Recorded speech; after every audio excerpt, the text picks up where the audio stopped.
جتنا معرکہ سخت ہوتا ہے امتحان بھی اتنا ہی سخت ہوتا ہے. کیا کہنے ہیں، واہ واہ سبحان اللہ. مطلب آپ اگر کوئی آسان سا آپ کو کام دیا جائے تو آپ کا امتحان بھی آسان ہوگا.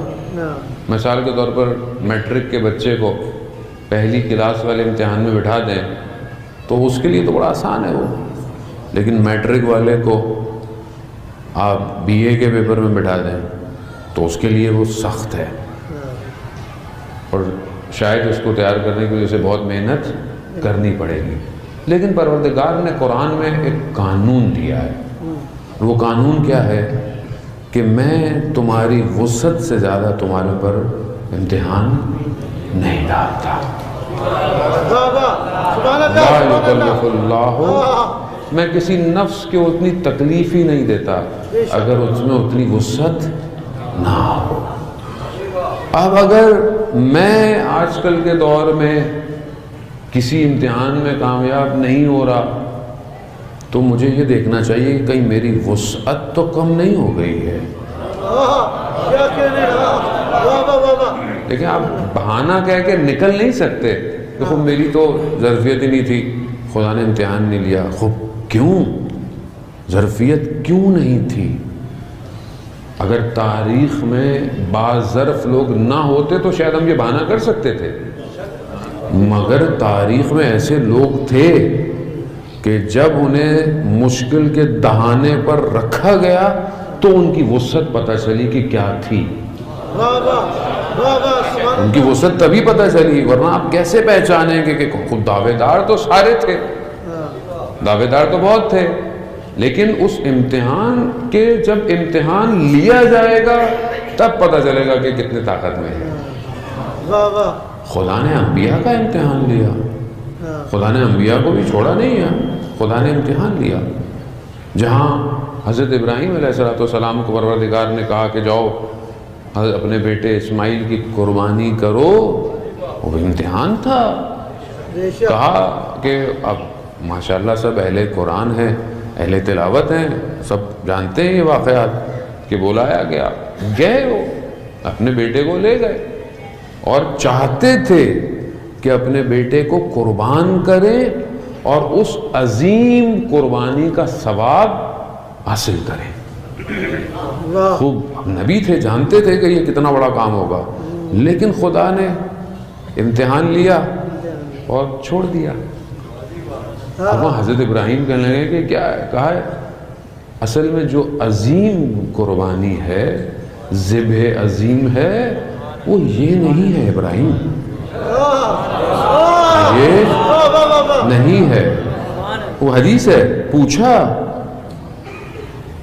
حدیث ہے، پوچھا گیا حضرت ابراہیم سے کہ آپ اپنے آپ کو زیادہ پسند کرتے ہیں یا نبی آخر الزمان کو زیادہ پسند کرتے ہیں؟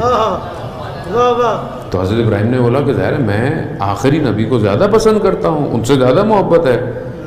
تو کہا اسی طرح آپ اپنے بیٹے کو زیادہ محبت کرتے ہیں یا اس آخری نبی کے نواسے سے زیادہ محبت کرتے ہیں؟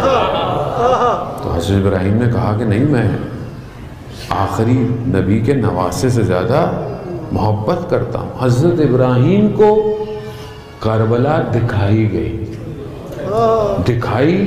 کربلا تلقی کی گئی ابراہیم کے اوپر. نبی خدا ہیں، خلیل اللہ ہیں، لیکن دکھایا کہ دیکھو یہ ہے وہ ذبح عظیم. کیوں؟ کیونکہ اگر کامیاب ہونا ہے، اگر تکامل کی طرف جانا ہے تو سید الشہداء کے ساتھ سفر کرنا پڑے گا. سبحان اللہ. مجھے نہیں پتا کہ شاید میں آپ کی خدمت میں یہ مطالب پہنچا سکوں. مطالب بہرحال سنگین ہیں، مشکل ہیں، لیکن بہرحال ہمیں آہستہ آہستہ اس پہ پہنچنا ہے، کیونکہ سالک سید الشہداء بننا پڑے گا. یعنی اس کا مطلب کیا؟ یعنی امتحان سے گزرنا پڑے گا، قربانی دینی پڑے گی. جب اس وادی میں آئیں گے تو ہی پھر آگے کی طرف کامیابی ہے. اور یہ وادیاں ہیں ہی اس لیے کہ یہ ہر دور میں ظلمت کو ہٹائیں، اور جو اصل روشنی ہے، نور ہے، اللہ نور السماوات والارض اس کی تجلی آپ کے وجود پہ کر سکے، بے شک بابا، وجود پہ کر سکیں، تبھی آپ اپنے آپ کو کسی بھی دور میں ہوں گے تو پھر آپ اپنے آپ کو تیار پائیں گے۔ شخص آیا امام جعفر صادق علیہ السلام،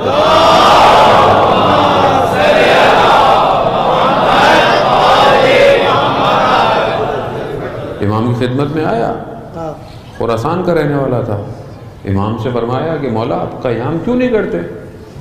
امام نے بولا کہ قیام کرنا، تندور لگاؤ، آگ جلاؤ، جب جل گئی تو کہا اس میں جاؤ، کود جاؤ۔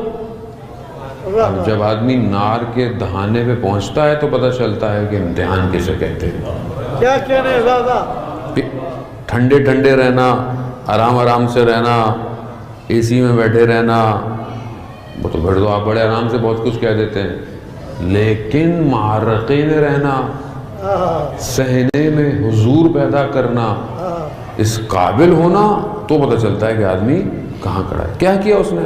آیا تھا اتنی دور سے کہ امام کو تیار کرے کہ مولا بہت سارے لوگ تیار ہیں، آپ قیام کیوں نہیں کرتے؟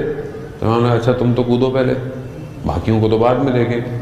نہیں گیا، کہا مولا وہ میرے بچے، میرے گھر والے۔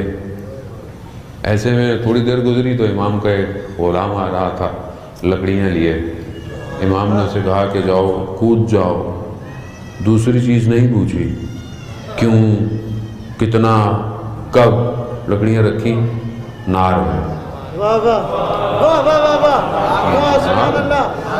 اب یہاں پہ جو نقطہ ہے جو بہت ظریف نقطہ ہے، جو بہرحال آپ یہ واقعات سنتے رہتے ہیں، جو ظریف نقطہ ہے وہ کیا ہے؟